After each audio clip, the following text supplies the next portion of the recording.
Mire, tenemos en la línea a la senadora Paloma Valencia porque la habíamos llamado para hablar de lo que decidió la Corte Constitucional anoche sobre aceptar una demanda en contra de la reforma pensional que presentó el gobierno del presidente Gustavo Petro y que se aprobó en el Congreso de la República. Pero como tenemos esta noticia y en algún momento la senadora Paloma Valencia trabajó en estos micrófonos, si no estoy mal, como con tertulia en esta mesa de trabajo, en una anterior, y le doy la bienvenida, y yo me imagino que usted está que se habla, senadora Valencia, así que antes de preguntarle por el tema de la reforma pensional y la admisión en la Corte Constitucional por parte del magistrado Enrique Ibáñez de mirar si se cae la reforma pensional o no, quiero conocer su posición frente a esta discusión que estamos teniendo en la mesa de trabajo y que, como habrá podido escuchar, tenemos visiones divergentes entre los integrantes. Camila, muy buenos días, un saludo para ti y para todo el equipo, feliz de estar con ustedes y con Blue. Pues yo creo que lo de Venezuela es gravísimo, porque evidentemente la posesión se veía dar en enero, pero lo que se ve es que no vamos a llegar a que haya una transición democrática. Estuve mirando el otro día que dictadores habían salido por vías democráticas y hay varios casos, contrariamente a lo que uno pensaría. Lo que pasa es que evidentemente Maduro no está en la lista de dictadores que vaya a respetar un certamen electoral. A mí me preocupa muchísimo lo que está diciendo el presidente Lula de repetir las elecciones. Es que ya hubo elecciones, ya hay un resultado. Me parece inconcebible que el presidente diga que él no sabe si ganó, quién ganó, si es que ahí están las actas.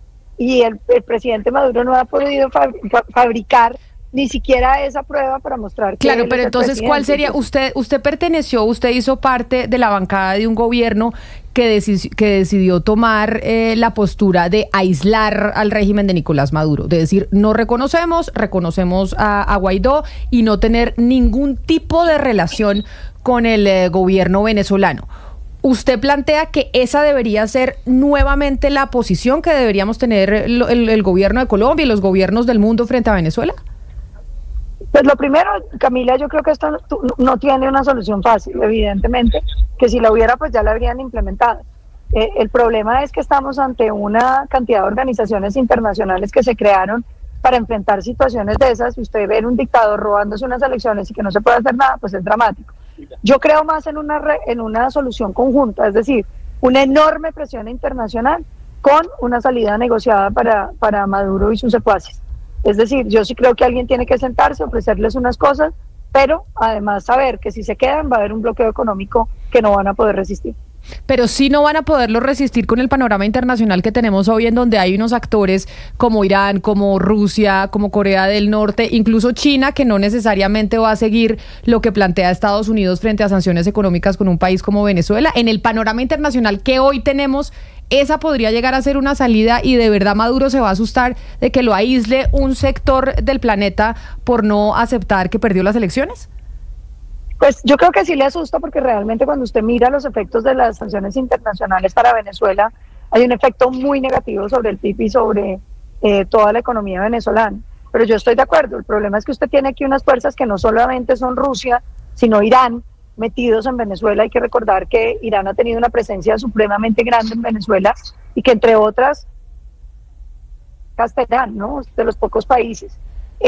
Pero además de eso tiene una confederación de criminales que tienen asignados partes del territorio venezolano, que incluyen no solamente la Nueva Marquetalia, el ELN y varias guerrillas nacionales colombianas, sino también estructuras criminales que están en Venezuela, que delinquen desde Venezuela, que le tributan a Maduro, pero que Maduro también les tributa a ellos. No es como que Maduro pueda decir, me voy y los dejo y suerte con lo que les venga. Es que ahí hay unas estructuras criminales que, como digo, están esas guerrillas colombianas, está el Tren de Aragua, está el Cartel de los Soles, que son estructuras muy poderosas que también ejercen una presión pues para que no vayan a dejar el poder. Es que Maduro no está solo, Maduro es una organización que incluye una pata criminal. Entonces, claro que la complejidad es evidente, pero pues hay que usar las herramientas que hay. O sea, ¿a usted no le parece coherente ni le parece que puede ser una salida en medio de la situación en donde se ha probado de todo con Venezuela, lo que están planteando el presidente de Brasil, Lula da Silva, y el presidente de Colombia, Gustavo Petro, de una especie de frente nacional o de gobierno conjunto para ir haciendo una transición y mirar cómo se puede instaurar de verdad una democracia en Venezuela, en donde haya alternancia de poder y el chavismo, claro, que va a ser un actor político importante como lo fue, por ejemplo, el peronismo en Argentina? Pues a ver, Camila, yo pensaría que primero repetir las elecciones pues es ridículo, y vuelven y las pierden y volvemos a estar en este escenario. Esto es simplemente darle aire y oxígeno al régimen. Y lo segundo, el tema de un gobierno de coalición. Si fueran dos fuerzas democráticas, yo le diría, bueno, ensayémoslo, pero es que aquí estamos hablando de una fuerza no democrática que está vinculada con unos poderes muy complicados de delincuencia dentro del país, de delincuencia transnacional y de unos regímenes mundiales de carácter totalitario. Entonces, no veo el balance que pueda haber en ese gobierno, ni creo que sea posible un acuerdo dictadura-democracia para estar en un punto, en una dictocracia, pues, más o menos. No, yo creo que aquí hay que forzar la salida del poder, y creo que lo que le corresponde al presidente Lula y al presidente Petro, que se las dan de amigos de Maduro, es hacerle entender al presidente Maduro que no puede seguir más en el poder, que se acabó, y negociar los términos de su salida. No sé si eso sea tan fácil, pero acaba de trinar el presidente Gustavo Petro nuevamente a propósito de esta discusión que estamos teniendo sobre cuál sería la mejor salida para Venezuela, conociendo que tanto Gustavo Petro como Lula da Silva están intentando generar una negociación con Nicolás Maduro a través de canales de comunicación diplomáticos para solucionar la situación en Venezuela. Sí, señora. Agrega 2 trinos el presidente Gustavo Petro a su trino anterior, de donde proponía lo del Frente Nacional, y pide levantamiento de todas las sanciones contra Venezuela, amnistía general nacional e internacional, dice que haya garantías totales a la acción política, un gobierno de cohabitación transitorio y nuevas elecciones libres. Pero fíjese usted que está diciendo exactamente lo mismo que Lula. Están los dos coordinados en este trino. Sí, señora. Y agrega al final que un acuerdo político interno de Venezuela es el mejor camino de paz, que depende solo de los venezolanos, y dice el presidente que de nuestra parte las poblaciones fronterizas pueden sentirse tranquilas, las fronteras seguirán abiertas para mejorar la prosperidad común de nuestros pueblos. Y ahí yo entiendo lo que dice Gonzalo, es ya con Maduro se ha negociado todo. ¿Cómo se les cree? Es que lo más difícil en una negociación es, si usted no tiene confianza en su contraparte, usted le levanta todas las sanciones, amnistía general nacional e internacional, le da garantías al régimen de Nicolás Maduro de todo, y se repiten las elecciones y si vuelven y se las roban. Sí. Es que eso es lo que entiendo que dicen muchos en Venezuela. Pero Gonzalo, y perdón, senadora, le preguntó Gonzalo, ¿usted no firma todo eso si el chavismo lo acepta? ¿Usted lo firma?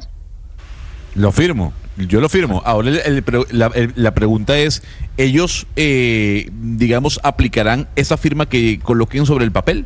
O sea, ¿ellos cumplirán su palabra? Ahí es donde viene la duda, que es lo que decía Camila. 11 de la mañana, 24 minutos. Situación en Venezuela, pero ahora sí, senadora Valencia, para lo que la llamamos. Y es porque de Venezuela nos podemos quedar hablando aquí horas, sobre todo porque pues hay posiciones diversas en la mesa de trabajo. Pero usted fue la que demandó ante la Corte Constitucional la reforma pensional, que ha sido una de las grandes reformas que le ha pasado al gobierno del presidente Gustavo Petro.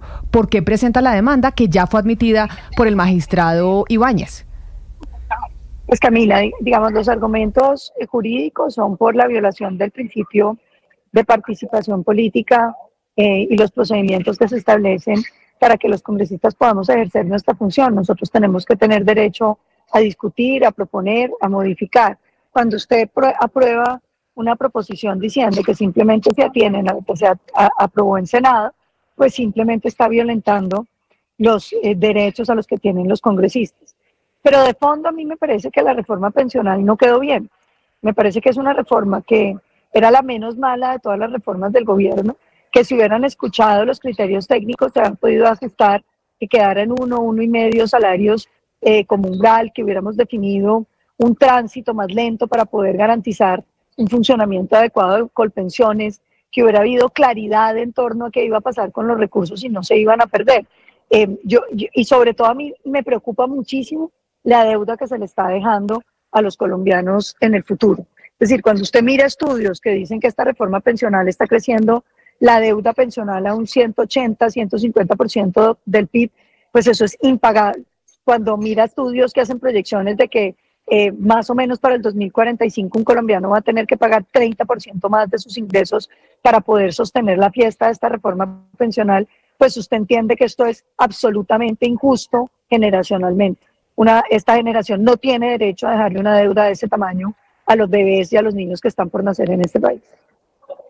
Senadora, pero este martes la Corte Constitucional pues tumbó por vicios de trámite, por vicios de forma, el Código Electoral de Alexander Vega, y mucha gente empezó a decir, bueno, esta decisión puede estar entapetando la decisión respecto a la reforma pensional, y ahí entra a jugar pues su demanda. Explíquenos cuál sería jurídicamente su argumento más poderoso para que se caiga esa reforma, que también pues puede estar hermanado con la decisión de este martes de la Corte respecto a la reforma electoral. Yo creo, Sebastián, que tal vez el argumento más poderoso es ese, porque la jurisprudencia de la Corte ha sido muy clara en que los congresistas tenemos derecho a debatir, tenemos derecho a proponer, tenemos derecho a modificar. Cuando usted no tiene ese derecho, pues simplemente no está ejerciendo su función congresional. Y esto va, digamos, en ciertos artículos. Por ejemplo, el artículo que le puso impuestos a las pensiones a partir de los 3 millones, creo que son 400.000 pesos o 700.000 pesos, pues es un debate grande, porque a usted le están cobrando impuestos sobre algo que ya pagó. O sea, cuando usted le cobran su salario, usted, el gobierno, le hace retenciones, le cobra sobre esos ingresos que tuvo y usted ahorra parte de ese ingreso para su pensión. Y luego le cobran impuestos sobre su pensión que ya pagaron impuestos. Entonces yo creo que hay una doble tributación, pero ese debate no se pudo hacer, por ejemplo, en la Cámara de Representantes, porque fue un artículo que no se discutió. Y así muchísimos. Por ejemplo, dejaron un cuarto de la población, toda la población étnica de este país, con un sistema pensional independiente. ¿Cómo va a ser? ¿De qué se trata? ¿Cuánto vale? Nadie sabe, porque tampoco se pudo debatir. Y estamos hablando de un cuarto de la población de este país. Entonces, cuando usted empieza a mirar artículo por artículo, los artículos que no se debatieron eran artículos de profunda importancia, sobre todo artículos que generaban un impacto fiscal sobre el país, que no se discutieron. Y esos son los temas que también han sido recurrentes, digamos, en el Código Electoral. Los vicios por falta de discusión y la falta de aval fiscal. Senadora Valencia, digamos sí, que esta reforma pensional que aprobó el Congreso de la República y que usted demandó es una como de las 4 grandes reformas sociales que planteó el gobierno del presidente Gustavo Petro, quien en repetidas oportunidades ha dicho en estos 2 años que no se le ha permitido hacer el cambio que él proponía a través del Congreso de la República y que no hacen sino ponerle talanqueras, que él ha planteado como un gran acuerdo nacional, un acuerdo social en donde pues todas las partes, incluida la oposición, se dan un poco en aprobar una agenda progresista, así como ellos la llaman, para favorecer a sectores que nunca han estado presentes en el discurso político. Poner esta demanda y que se termine cayendo la reforma pensional no termina pues alimentando un poco más ese discurso de que en Colombia a través de las instituciones sería imposible generar esa transformación social que ellos han planteado como su propuesta de gobierno. Y se lo digo porque quizá esta era como de las reformas sociales en donde había más consenso que en las otras 3 que se han presentado. Consenso, Camila, es que usted logre escuchar a los otros y pongan a irse de acuerdo. Yo no fui una opositora sectaria con la reforma pensional. Hice propuestas, discutí, participé, propuse, mostré cifras, jamás acogieron un solo comentario. Entonces yo estoy ejerciendo el legítimo derecho que tengo a defender las cosas en las que creo y que creo que son convenientes para el país. Tampoco es cierto que esta reforma traiga bienestar social, porque el presidente Petro ha tratado de decir que la reforma pensional es la que crea el subsidio al adulto mayor, lo cual es absolutamente falso.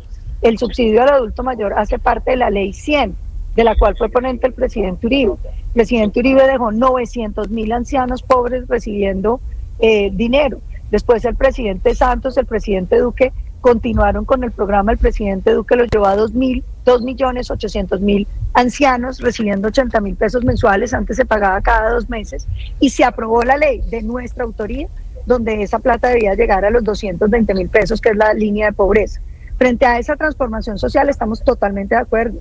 Que la haga, que la pague, que no gaste en burocracia, Lo que pasa es que como a ellos les gusta contratar influencers, pagarles 200 millones de pesos al año y después dicen que es que no hay plata para los ancianos. No, plata hay.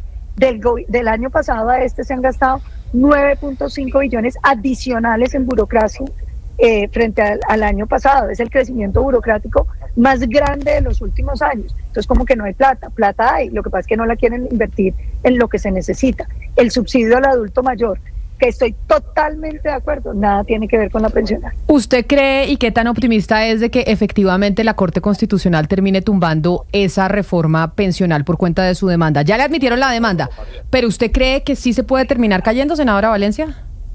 Pues eso es muy difícil de saber, porque mire que el Ministerio de la Igualdad, yo también lo demandé, se cayó, pero se cayó dentro de 2 años, es decir, quedó vivo durante todo el gobierno.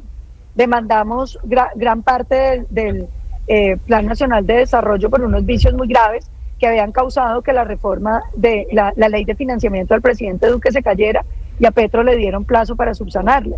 Entonces, pues, ¿cómo va a fallar la Corte? Me queda muy difícil decirlo.